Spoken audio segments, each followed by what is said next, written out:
Swadikap, good morning, and thank you for joining us on Newsline. We're broadcasting live on NBT Radio Thailand FM 88 and NBT World. Today is Friday, August 14th, and you're me Surapan Lautaranarit.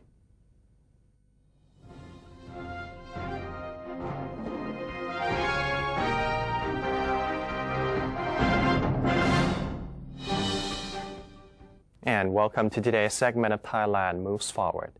In our first story, Prime Minister General Prayut Chan-o-cha has given a hint on the cabinet reshuffle, saying there will be newcomers, while some existing members will be moved to new ministries. Asked about the anticipated shake-up of the cabinet, General Prayut declined rumors that he had invited former ASEAN Secretary General Surin Pitsuwan, former Secretary General of the United Nations Conference on Trade and Development Supachai Panichapak, Bank of Thailand Governor Prasan Trairat Warakul, and former Minister of Foreign Affairs Surakiat Sathien Thai to join his cabinet.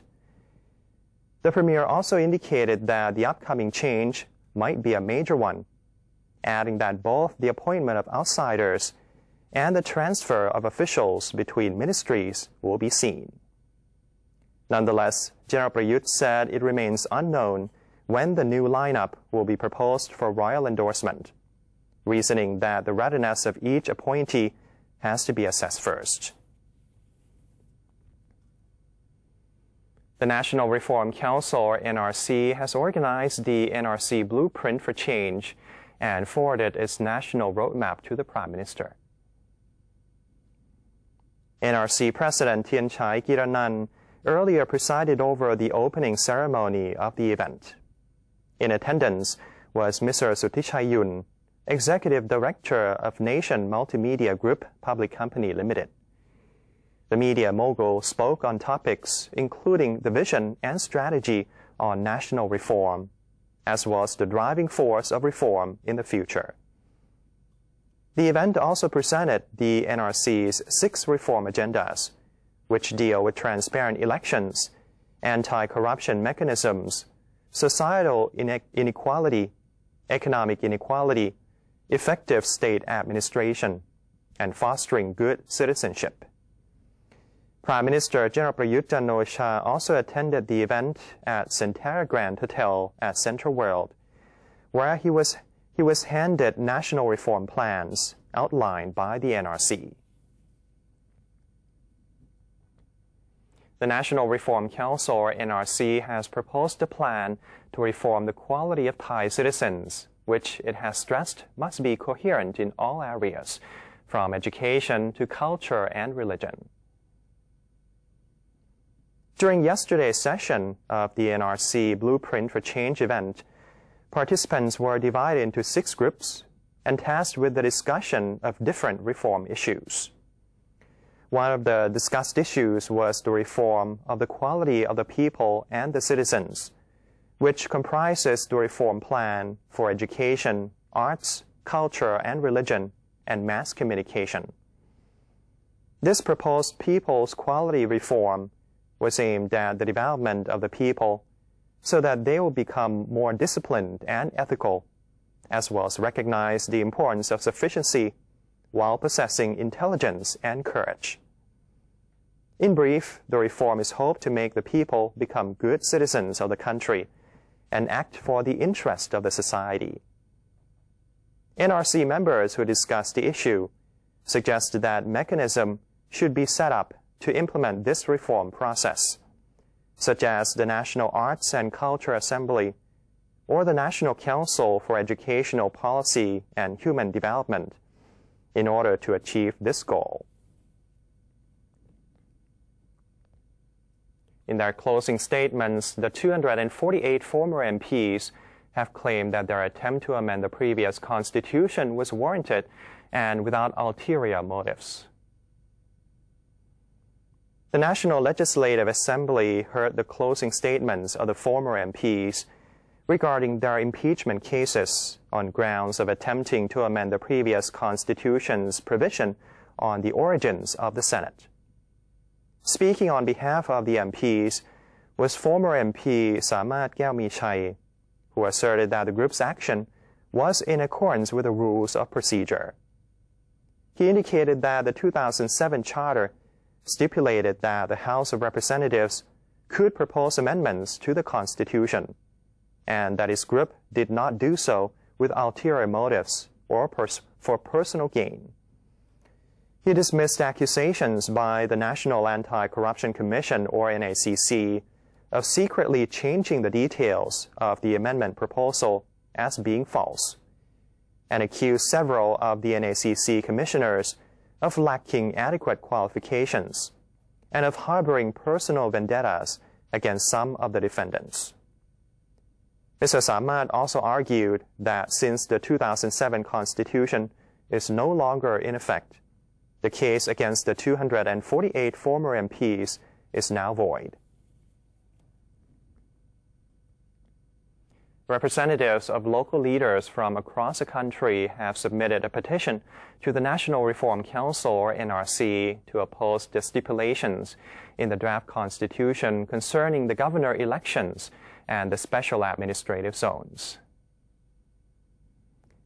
NRC member General Ekachai Siwilat accepted a petition from the Association of Tambon and Village Chiefs, which asked for the removal of Section 82, Paragraph 3, and Section 284, Paragraph 5, as well as Section 285 from the draft charter.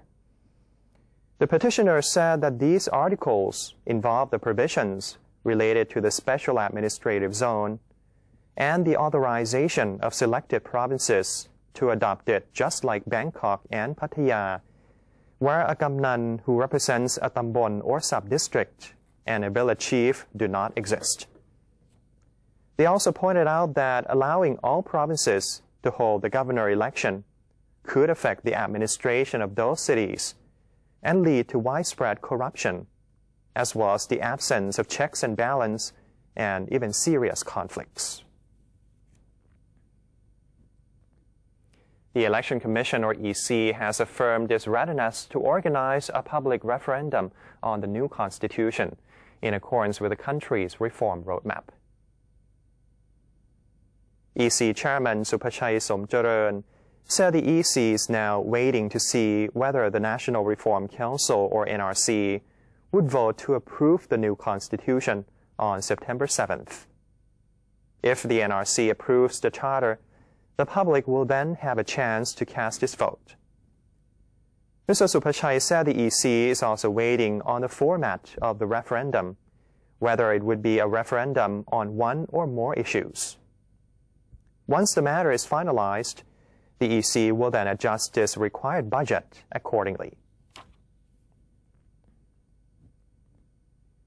The Ministry of Tourism and Sports and the Ministry of Agriculture and Cooperatives have launched a project to promote agro-tourism in the hope to stimulate the economy and distribute income to local areas. From 2015 to 2017, the project will be piloted in 4 major tourist cities before expanding to 12 hidden gem cities.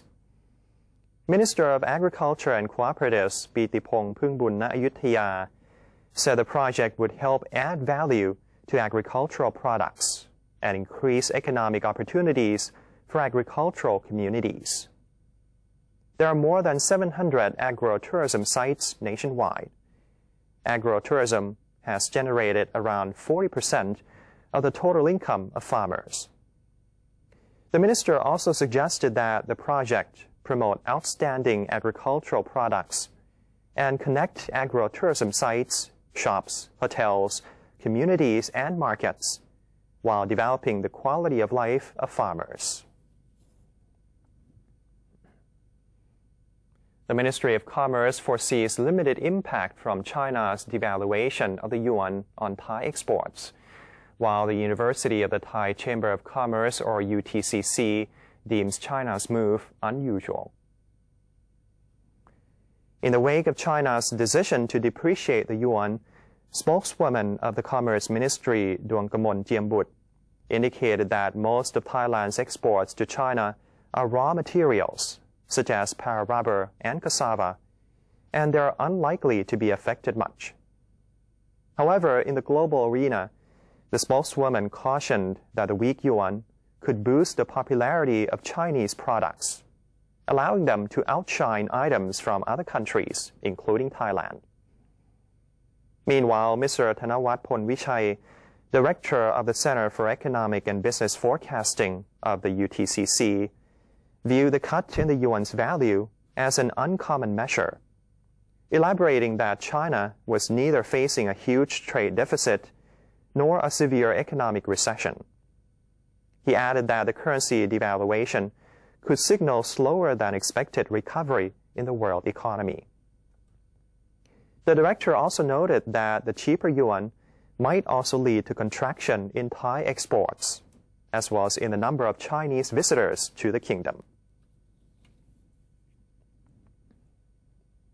The Ministry of Public Health is ready to dispatch teams of medical staff to take care of people who will participate in the Bike for Mom activities across the nation. Public Health Minister Dr. Ratchata Nawin opened a press conference on his ministry's plan to provide medical aid for all cyclists taking part in the Bike for Mom campaign this August 16th. The minister revealed that more than 200 medical teams comprising advanced and basic life support staff as well as first aid staff will be stationed at 60 different locations along the cycling route in Bangkok, such as the Royal Plaza, the Royal Thai Army Sports Stadium, and the 11th Infantry Regiment King's Guard. There will also be a mobile unit traveling with the cyclists throughout their journey. As for other provinces, staff will be sent from the Provincial Public Health Office to 10 participants who might need medical attention while traveling along the designated route. Meanwhile, Permanent Secretary for Public Health, Dr. Narong Sahamethapat, who accompanied the minister on the occasion, encouraged the Bike for Mom cyclists to maintain their physical fitness in advance of the activity and have all necessary equipment ready, including bicycles, gloves, and helmets. The Bangkok Metropolitan Administration, or BMA, made known that preparations for the Bike for Mom event this Sunday are now 90% complete. Bangkok Governor Momrachawong Sukhumpan Boripat led 54 City Hall executives in receiving royally bestowed commemorative pins and T-shirts for the event before presiding over the meeting on measures taken for Bike for Mom. Repair work has been carried out on road surfaces, and more lightings have been installed along the bike path. The BMA has also prepared medical teams to be on standby during the Sunday event in case of any illnesses or emergencies. The Bike for Mom activity in Bangkok will begin at the Royal Plaza on August 16th at 3 p.m. and will travel down C. Ayutthaya Road and Payathai Road before entering Vipavadi Rangsit Road via the Victory Monument and Dindang intersection. The finish line will be located at the 11th Infantry Regiment King's Guard on Pahon Yotin Road, and the total distance will be 43 kilometers. The latest survey by the University of the Thai Chamber of Commerce, or UTCC, has shown that corruption in Thailand has eased this year.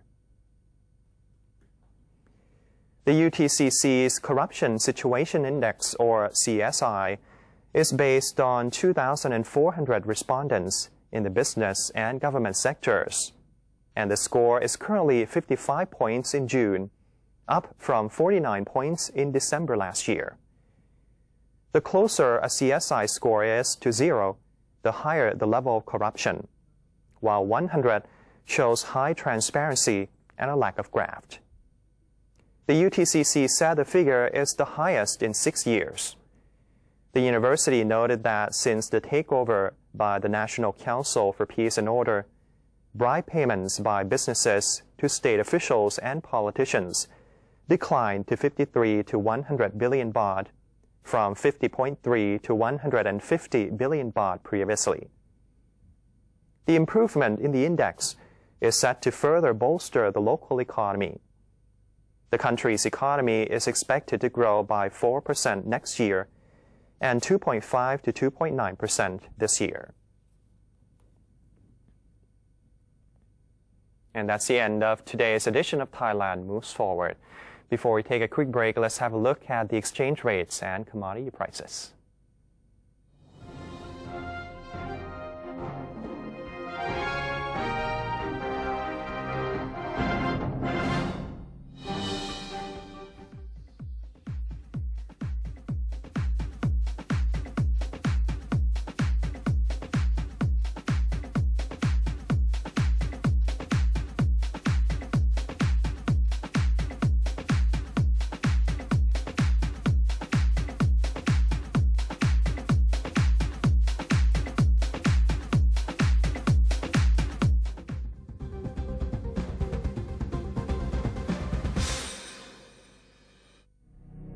To maintain a strong nation, Thailand is promoting 12 core values for the good of the people.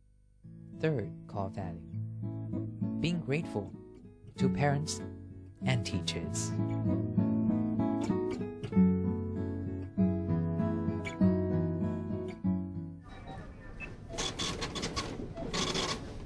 How could you do that to me? Stop it! Huh? Don't you get it? I don't need you anymore. Enough! We're through. There's someone else in my life. Say no to the past. Bring your own bag. Say no to plastic.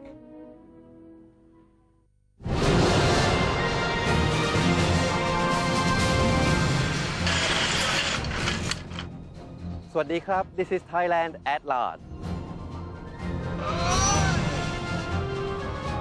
The show which is about to take you to the new experiences with the exciting stories. With charming fascination.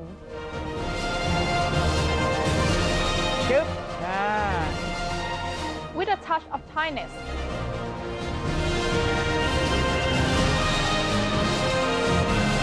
Join us on NBT World.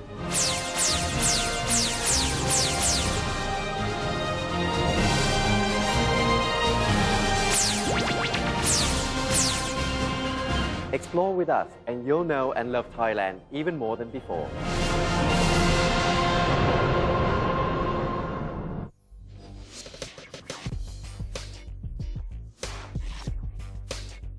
Multiple perspectives, insightful commentary on Thailand with The Insider every Sunday morning at 10:30 on NBT and NBT World.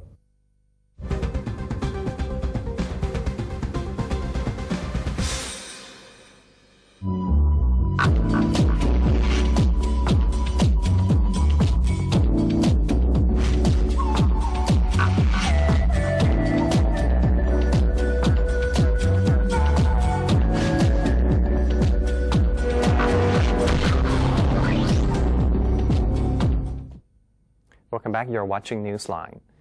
The Ministry of Industry is gearing up its strategy in 7 areas to successfully penetrate the AEC market, which has a combined population of 600 million people. The ministry is set to push ahead with maximizing the quantity and quality of output and maintaining the quality of the environment at which local products are made. More effective management and safety measures are part of the ministry's ASEAN strategy, as well as the improvement of the management of energy sources, which can reduce total operating costs.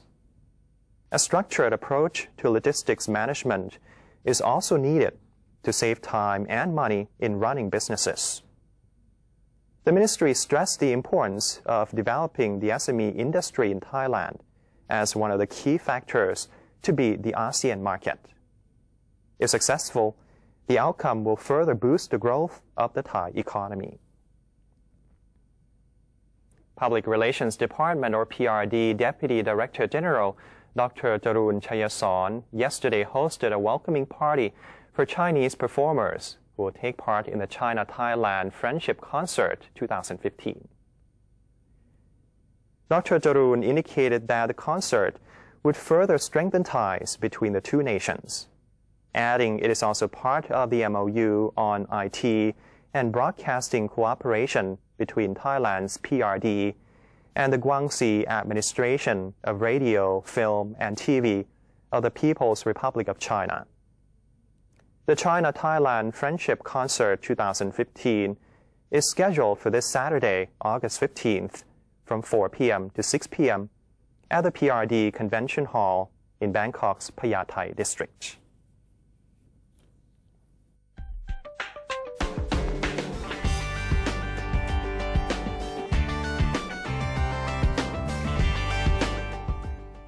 Moving on to the global front, a booby-trapped truck detonated on Thursday morning at a busy marketplace in eastern Baghdad, capital of Iraq, causing casualties of over 100, a police source said. The blast occurred at dawn when the truck, packed with explosives and camouflaged with vegetables, detonated at Jamila Wholesale Market at the Shiite bastion of Sadr City District in eastern Baghdad, the source said on condition of anonymity. The country's security department said the bombing had left at least 60 dead and over 100 others injured as of Thursday afternoon local time. The toll could rise as many of the injured were in critical conditions, while ambulances and civilian vehicles evacuated the victims to several hospitals and medical centers. Local residents said one of the major causes of the bombing is the lack of security protection in the area. The huge blast destroyed many shops and stalls and set fire to several civilian cars, the source said, adding that the security forces cordoned off the area to secure the scene. The security situation in Iraq has drastically deteriorated since June 2014, when bloody clashes broke out between security forces and Islamic State militants. The Islamic State, or IS militant group, Thursday claimed responsibility for the explosion, according to the group's online statement. And that's all for today's edition of Newsline. For any comments or suggestions, please feel free to email us at newsline.nbt@gmail.com. You can also follow us on Facebook or visit our website at thainews.prd.go.th/en. And for now, we're going to say goodbye with 5 fighters in the Chilean city of Concepcion rescuing a horse that fell into a well that was filled with optical fiber cables. I'm Suraphal Lautaranarit. Thank you for your company. สวัสดีครับ